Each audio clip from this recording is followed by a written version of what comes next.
The second-era Jaguar XF Sportbrake is without question a superior auto than the, to begin with, and we were at that point aficionados of the first.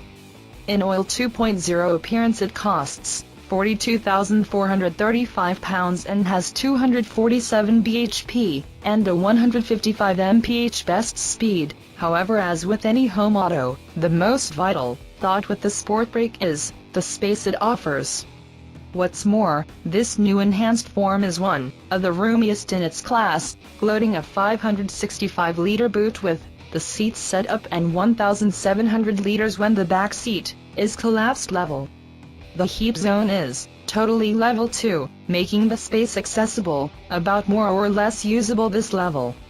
The numbers mean the XF Sportbrake matches chief adversary the BMW 5 Series Touring for out-and-out space, in spite of the fact that the Mercedes E-Class is a touch greater in its heap zone.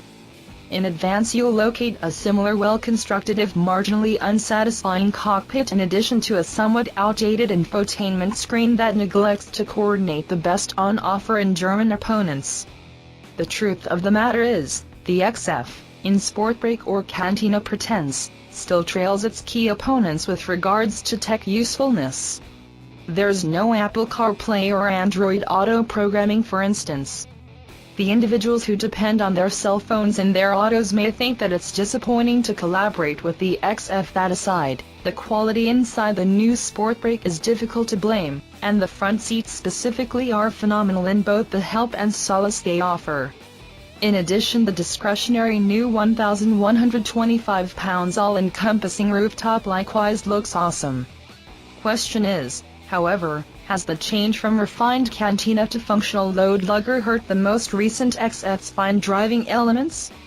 In a word, no, which is amazing given